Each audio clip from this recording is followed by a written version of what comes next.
ella. Sí, Como sí. vemos, la glándula tiroidea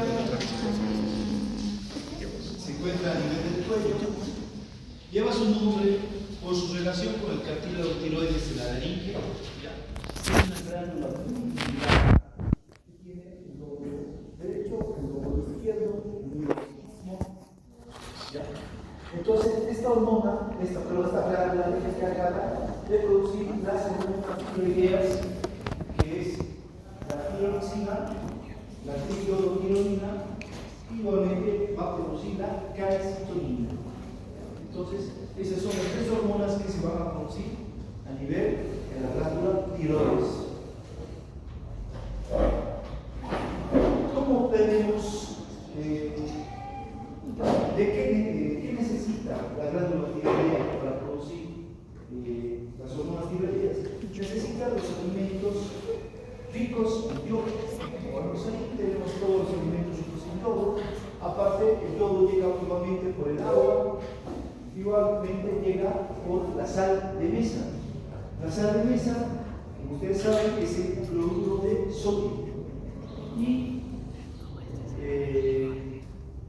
el yodo va a llegar en forma de yoduro de sodio. Dice que por 100 partes de cloruro de sodio existe una parte de yoduro de sodio. Entonces, por 100 partes de cloruro de sodio existe una parte de yoduro de sodio.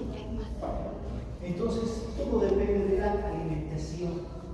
Este yodo se va a absorber a nivel del intestino delgado y va a pasar a la circulación sanguínea y se va a dirigir hasta la glándula tiroidea para llegar a formar lo que son las hormonas tiroideas. Entonces, vamos a decir que una persona que no tiene una dieta rica, una dieta con yoduro, pero deficiente en yoduros, entonces se va a producir lo que vemos aquí, el bocio. Entonces, esto se produce sobre todo en lugares donde existe déficit de yoduros. Entonces, lo que va a pasar aquí es que si estas mujeres se embarazan, el requerimiento de yodo sube más. Entonces, si no se hace un control, va a pasar esto. Van a nacer niños con cretinismo o hipotiroidismo congénito. Son niños con falta de crecimiento y déficit intelecto. Pero se ha visto que si estos niños los tratamos con yodo dentro del primer año, estos niños se pueden recuperar. Pasado el año de nacimiento ya no se puede hacer nada. Entonces, por ejemplo, en Tarija, en Sucre, en Santa Cruz, de los años 70, 80, era un gran problema los niños con cretinismo. Entonces, ¿qué se tenía que hacer? Esto se identifica mediante exámenes de orina donde se recolecta y se ve la cantidad, el yodo eliminado, se llama yoduria. Entonces, si hay un déficit en el yodo eliminado, entonces se puede decir que no existe una buena dieta en yodo. Por lo tanto, ahí se han ido viendo las zonas endémicas por las cuales había déficit de yodo. Entonces, ¿qué se hizo? Comenzar a ayudar la sal. Entonces, mediante esto, ya se ha ido contrarrestando este problema, sobre todo de las mujeres embarazadas y de los niños recién nacidos. Por lo tanto, aquí tengo los requerimientos de yodo en la dieta recomendados actualmente. Esto es mediante la OMS, donde recomienda que los niños preescolares tienen que tener una dosis de 90 microgramos día de yodo. Los niños escolares, 120 microgramos día de yodo. Los adolescentes y adultos, 150 microgramos diarios. Y las mujeres embarazadas y que están lactando, 250 microgramos día de yodo. Entonces, esto es lo que se recomienda. Sobre todo, mujeres embarazadas, esto es una ley, por ejemplo, en Estados Unidos, Europa, países del primer mundo, casi todos los alimentos vienen fortificados con yodo para las mujeres embarazadas y hierro, algo que no se hace aquí en Bolivia. Lo único en Bolivia, por lo menos, se busca que la mujer embarazada tenga un requerimiento de sodio de más o menos de 150 microgramos diarios, lo que actualmente hay. ¿Sodio? No, de yodo, 150 microgramos. En cambio, en países del primer mundo se busca que sea una dieta de 250 microgramos diarios. Entonces, dicho todo esto, igualmente hay que dice que a la semana una persona tendría que consumir 1 miligramo de yodo a la semana y al año más o menos unos 50 miligramos de yodo tiene que haber en la dieta. Bueno, dicho todo esto, ya vemos por qué el yodo es tan importante. Ahora, tenemos aquí a la tiroglobulina y la formación de la tiroxina y la triiodotironina. ¿Cómo se va formando? Entonces, aquí tengo mi glándula tiroides. ¿Qué será esto?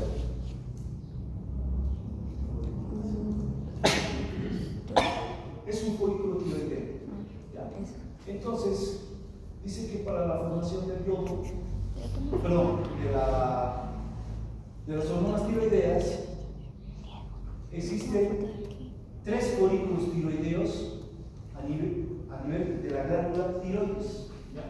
Entonces, estos folículos tiroideos llegan los vasos sanguíneos, que lo vemos aquí, que son estos pequeños capilares. Este folículo tiroideo está formado por un sinnúmero de células tiroideas, las cuales forman el folículo, y por dentro, aquí es donde se va a secretar la tirosina para formar la tiroglobulina. Entonces, vamos a decir que el folículo tiroideo tiene una cara vascular, donde están los vasos sanguíneos y llega el yodo que se absorbe en la dieta. Entonces, estas células tiroideas van a secretar la tirosina. La tirosina es un aminoácido. ¿Ya? Esta tirosina se va a secretar y se va a unir al yodo que va a ingresar dentro del folículo tiroideo, y junto a la T3 y a la T4 que ya están ahí van a formar la tiroglobulina. Entonces, ¿cómo estaría formada la tiroglobulina? La tiroglobulina estaría formada por el yodo, la tirosina, la T3 y la T4. Así estaría formada la tiroglobulina.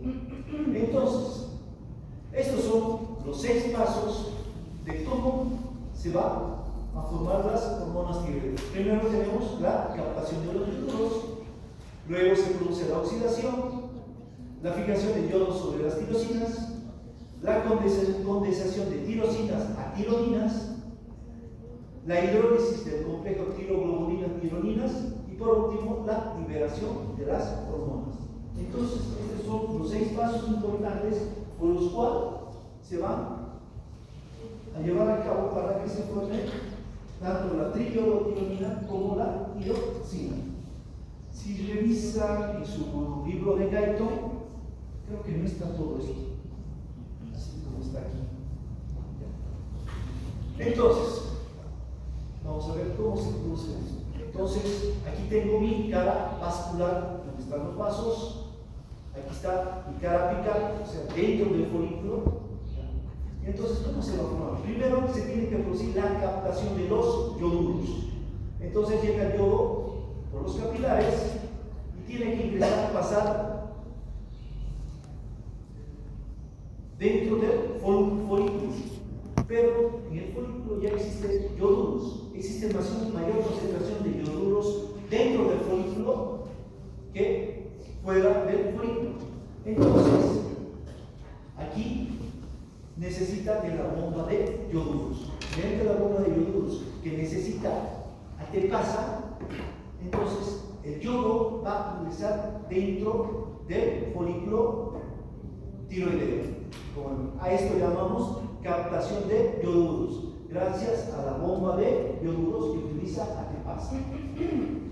Luego, una vez que el yodo ha ingresado, entonces el yodo que queda afuera es descartado. Este yodo se va a producir la oxidación. Entonces, la oxidación de este yodo que ha ingresado, ¿ya?, se lleva gracias a las peroxidasas y al peróxido de hidrógeno que se encuentra aquí. Entonces, este yodo se va a transformar en yodo metálico, como vemos aquí. Entonces, se ha transformado en yodo metálico, el yoduro que ingresamos. Luego viene el tercer paso, que es la aplicación del yodo sobre las tirosinas. Entonces, este yodo metálico, gracias a la acción de la enzima yodasa, es fijado y va a formar el monoyodotirosina. Forma dos moléculas de monoyodotirosina. Entonces, ¿qué pasa aquí?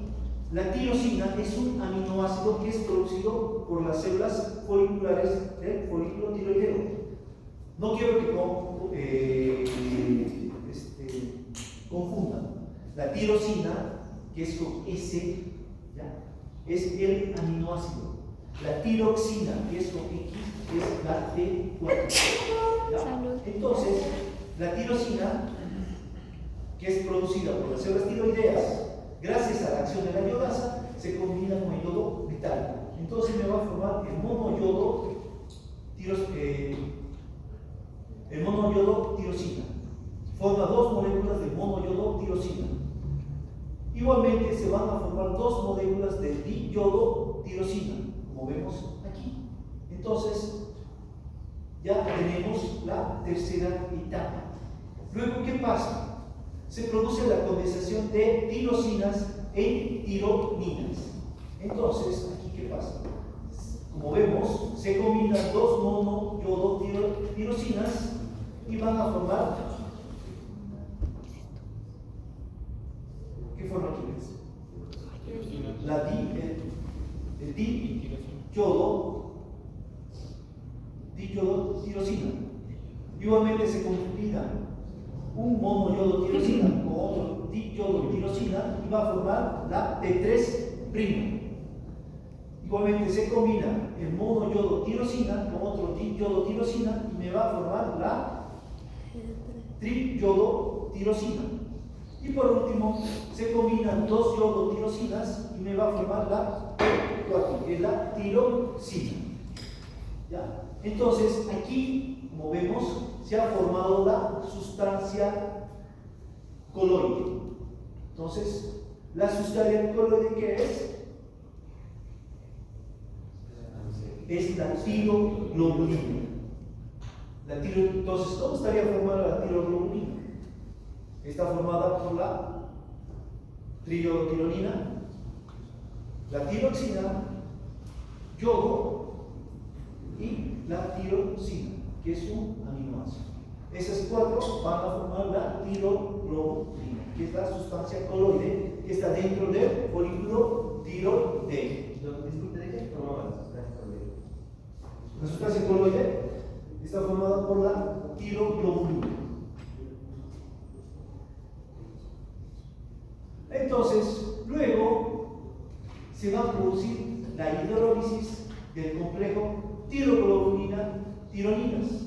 Entonces, esto se produce gracias a la enzima caleutasa que va a hidrolizar a la tiroglobulina. ¿Para qué la hidroliza?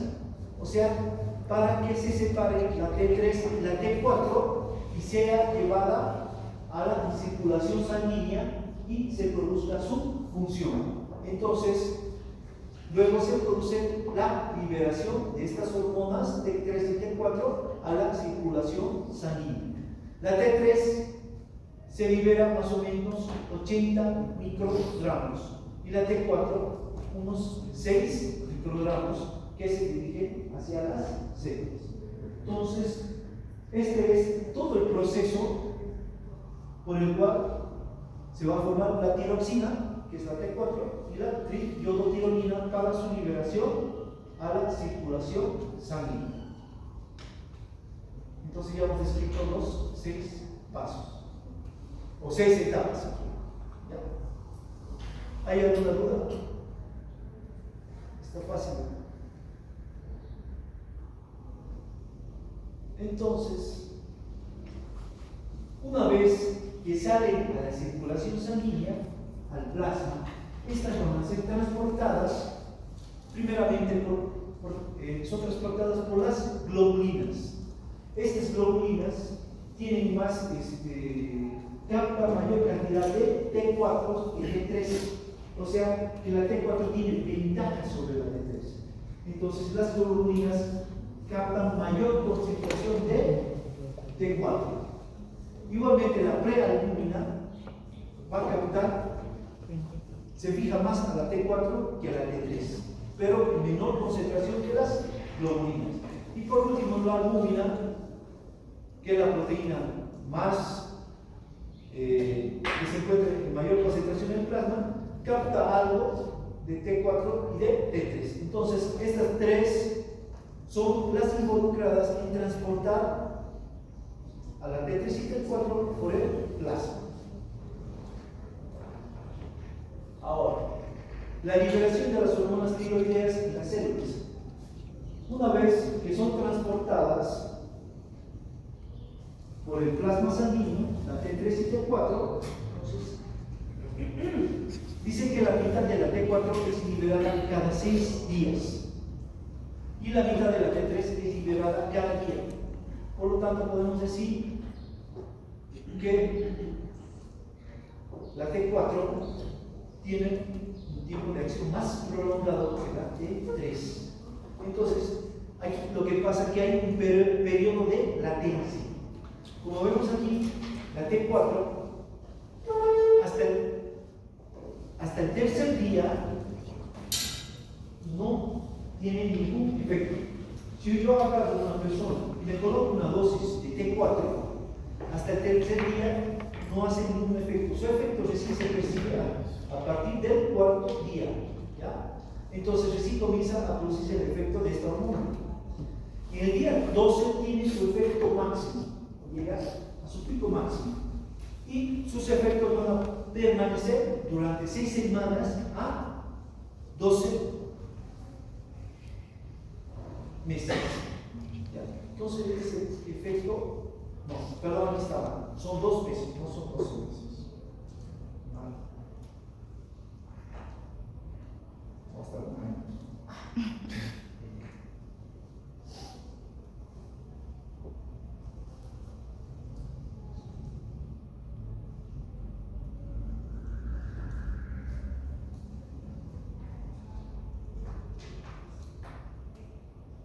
Entonces, su efecto persiste durante 6 semanas a 2 meses. En cambio, la T3, si usted coloca una dosis de T3 a una persona,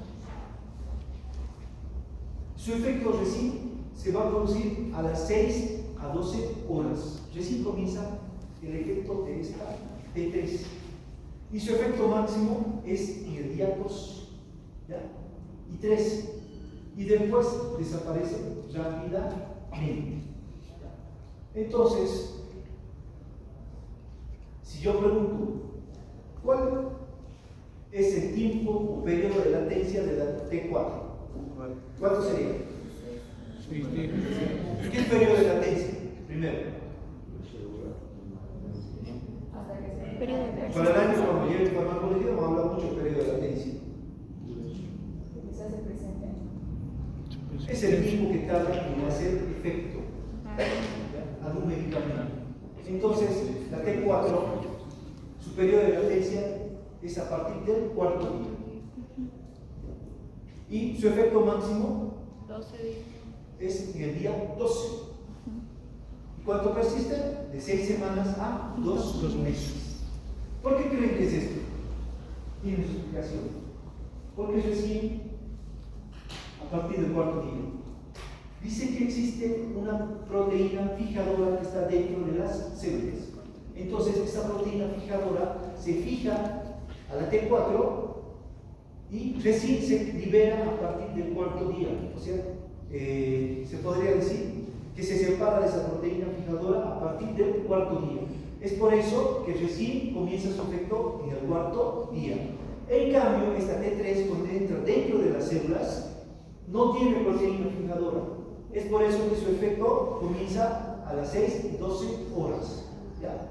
Entonces, es por eso que su periodo de latencia es mucho más corto que la T4. Pero, al ser más corto, igualmente, esta va a desaparecer más rápidamente.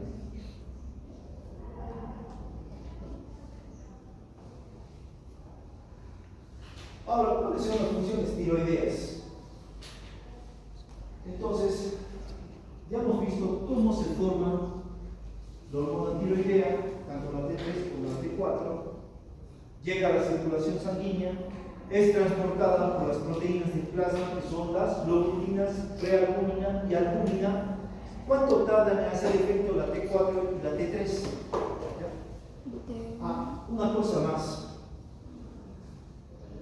Una vez que ingresa la T4 dentro de la célula, se produce una hidrólisis de la T4, pierde un yodo, ¿ya? Y entonces queda como T3. Es por eso que la T3 es más activa, y es la que produce casi todos los efectos dentro del metabolismo de las células. Entonces, ¿qué funciones tiene? Como sabemos, las hormonas tiroideas aumentan el metabolismo de las células. ¿Y cómo lo hacen? Primeramente, va a incrementar el número de mitocondrias. Aumenta el número de mitocondrias dentro de la célula. ¿Qué más pasa? Cambia el aspecto de la mitocondria. ¿Por qué? Porque sus paredes de la mitocondria se hacen más gruesas, porque hay una gran producción de energía. Igualmente, va a aumentar las enzimas K-globogenes. ¿Por qué? Porque existe una gran producción de energía. Sobre todo, este aumento de las enzimas calorígenas se da sobre todo en las células de la piel. Es por eso que las personas que sufren de hipertiroidismo siempre están con calor. Hace frío y ellos están con solo una polera. No sienten casi frío, casi nunca. ¿Ya? Siempre están aceleradas. ¿Ya? Y eso es por la gran producción de hormonas tiroideas. Entonces, para que se produzca la liberación de estas hormonas tiroideas, tanto T3 como T4, ¿de quién depende?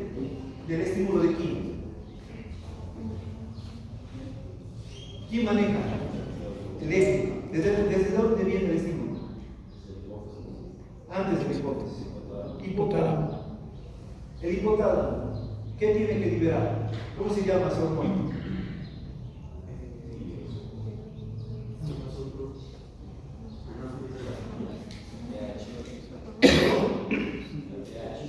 TSH o tironina, pero eso se produce en la hipófisis.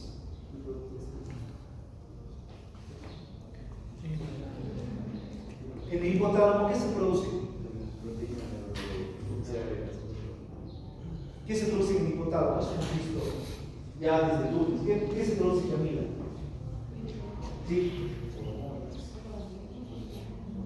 No, no son motores.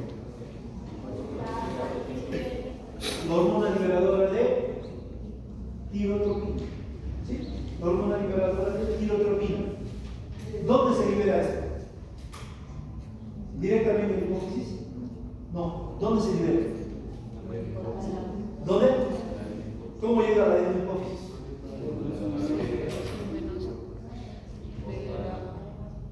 Arteria hipotalámica. Si vos quieres ser más específico, anatomista, arteria hipotalámica superior. Pero en el libro de Guyton está arteria hipotalámica superior, está como arteria hipotalámica. ¿De ahí dónde va? A los capilares. Todo eso se llama. Llega a los capilares. De los capilares pasa al sistema venoso de la adenopófisis. ¿Cómo se llama eso? Sistema venoso. Sistema venoso portal Adenopofisiario. hipotalámico hipoficiario. Entonces, gracias a este sistema venoso portalámico hipoficiario va a llegar la hormona liberadora de tirotropina. ¿Y a qué células estimula? Son células acidófilas. ¿Cómo se llaman las células de la hipófisis? ¿Y en qué proporción están? Sofía. ¿No? Células tirotropas. Sí, células tirotropas o tirotrópicas también. Son células acidófilas. ¿Y esta qué va a producir? Adrián. La TSH o la tirotropina. Entonces, esta TSH va a pasar a la circulación sanguínea y va a llegar hasta la glándula tiroides. Y gracias a esta TSH, ¿qué va a producir la TSH? La TSH, la tirotropina. ¿Qué pasa en la glándula tiroidea?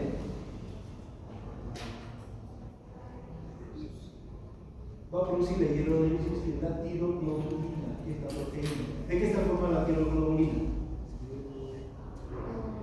¿Qué es la sustancia coloide?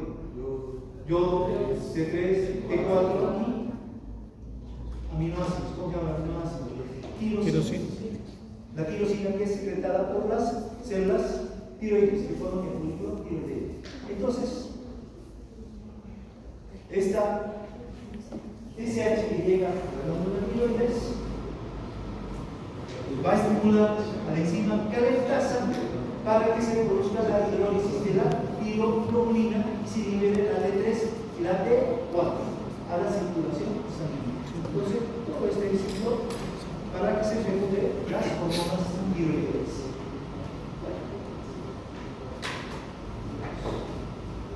¿Qué pasa después? ¿Qué pasa en el metabolismo de las proteínas? Sobre todo pasa dos cosas. Entonces, incorpora proteínas en las células. Entonces, casi tiene la misma función que la hormona de crecimiento. ¿Qué hace la hormona de crecimiento con las proteínas? ¿Qué hace primero? ¿Cómo? ¿Qué hace la hormona de crecimiento? Es por eso que no solo el crecimiento depende de la hormona de crecimiento, sino también de las hormonas tiroideas. ¿Qué hacía? ¿Qué hacía primero? ¿Recuerdas? La hormona de crecimiento. Que casi tiene la misma función que las hormonas tiroideas. Dice que incorpora proteínas en las células. ¿Qué quiere decir incorpora? No, incorpora. ¿Qué quiere decir? ¿Qué está haciendo?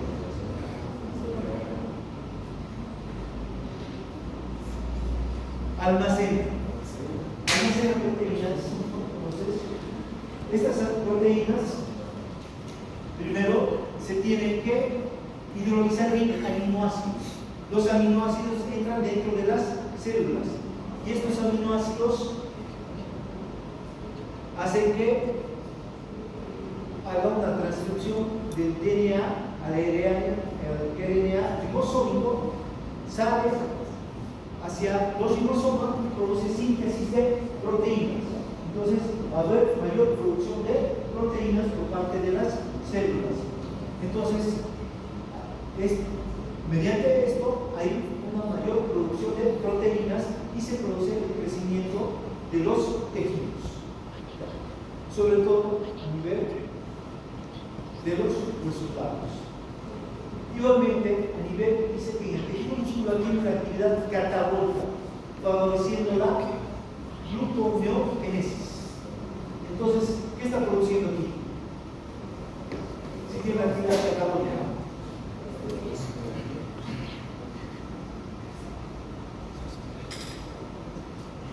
Al tener una actividad catabólica, entonces, a partir los músculos van a perder proteínas, las cuales se transforman en aminoácidos. Y estos aminoácidos van a ser aprovechados para producir energía por parte de las mitocondrias. Entonces, es por eso que se llama gluconeogénesis, producción de energía a partir de las proteínas. Es por eso que es producir una actividad catabólica. También va a movilizar tejido graso liberando ácidos grasos libres. ¿Para qué? Para la producción de energía.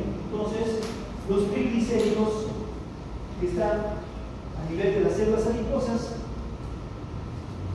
podríamos decir que se desintegran en ácidos grasos, las cuales pasan al plasma sanguíneo y son llevadas para la producción de energía, producen calor. Es por eso que las personas que sufren de hipertiroidismo son personas gordas o flacas. Las hipertiroideas son flacas. ¿Por qué? Porque están perdiendo masa muscular.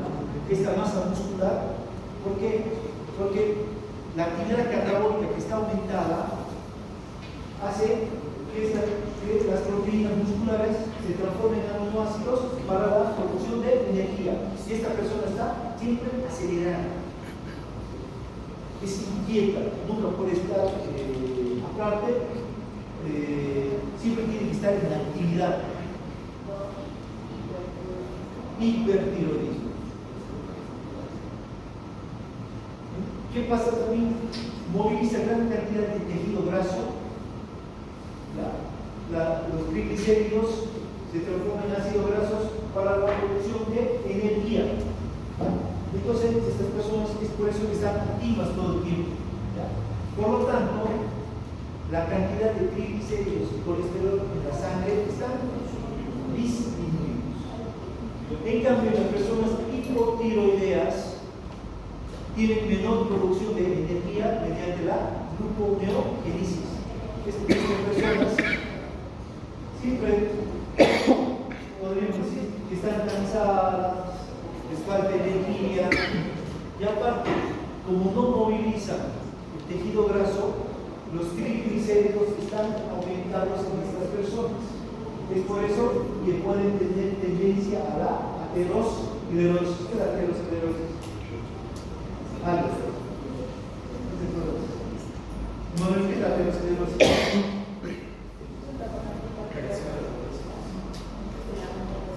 ¿Dónde se acumula la grasa? En las arterias. No siempre. ¿Y en qué pasa? En las arterias del corazón.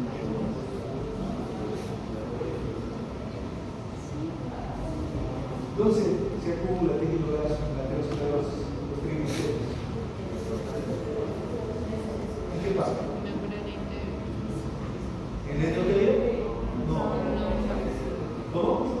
En el subendotelio. Ahí es donde se depositan los triglicéridos, los ácidos grasos y se produce la aterosclerosis.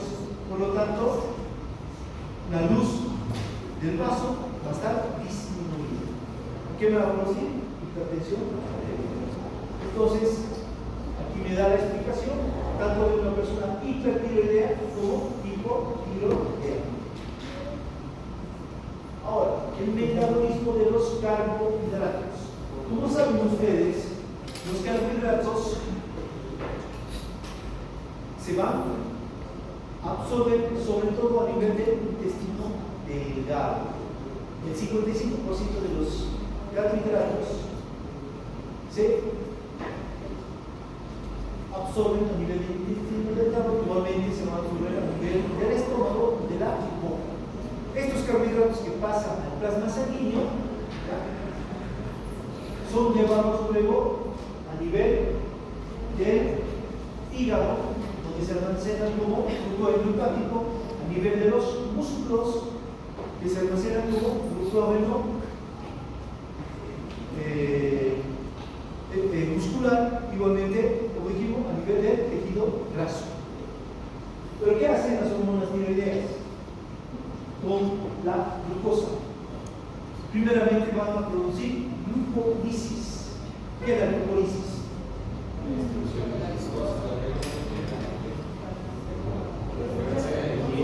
O sea, la glucosa, o sea, hace que los hidratos de carbono, porque a nivel de la sangre van a estar como disacáridos, no siempre con glucosa. Entonces, al producir la glucólisis, hace que se hidrolice y quede la glucosa libre. Entonces, esta glucosa libre es aprovechada para producir energía. ¿Ya? Igualmente dice, ¿qué pasa? Dice que en las hormonas T3 y T4 se oponen a que las células metan glucosa. Entonces va a producir una hiperglucemia y aparte estimula a que se produzca insulina. ¿Qué más produce? Produce glucogenolisis. ¿Qué es la glucogenolisis? Glucogenolisis.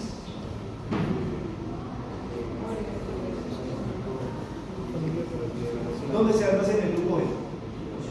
¿Dónde más? En los músculos. Entonces hace que este glucógeno se desdoble y salga al plasma como glucosa. ¿Ya? Entonces toda esta glucosa pasa al plasma, aumentando la cantidad de glucosa en sangre. Entonces todo esto, toda esta glucosa es aprovechada para la producción de energía gracias a las hormonas tiroideas. Entonces, ¿qué produce? Glucólisis y glucogenolisis. Igualmente, como vemos, aumenta la síntesis de las vitaminas, sobre todo de la vitamina B1, B2, B6 y C. Entonces, ¿qué hacen las hormonas tiroideas? Aumentan la síntesis de estas vitaminas. Y pasa algo especial con la vitamina A. ¿Cómo se absorbe la vitamina A? ¿Qué alimentos? Zanahoria. Los betacarotenos. Entonces, hace que los betacarotenos consumidos en las dietas se transformen en vitamina A. Es otra función de las hormonas tiroideas, transformar los betacarotenos en vitamina A.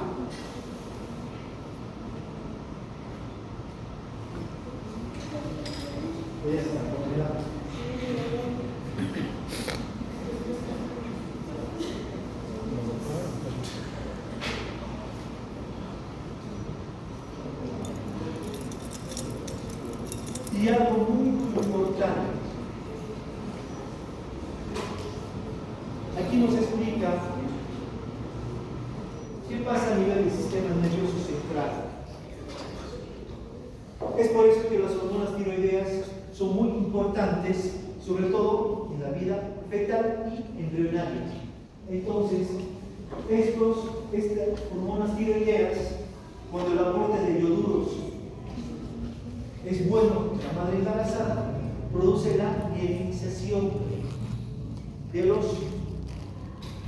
sistema nervioso central, tanto en la vida embrionaria como en la vida fetal. Es por eso, si no se produce esa mielinización, es que los niños van a nacer con hipotiroidismo congénito. Entonces, esa es la explicación de por qué es importante la yodación en la dieta de las mujeres embarazadas. O cretinismo. Cretinismo así se llama.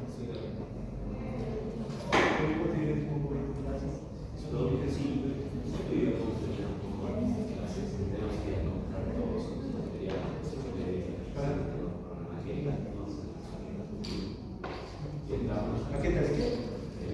Virus. Para la bacteria. Ya, termino con esto. Quisiera que vieran. Si lo más rápido.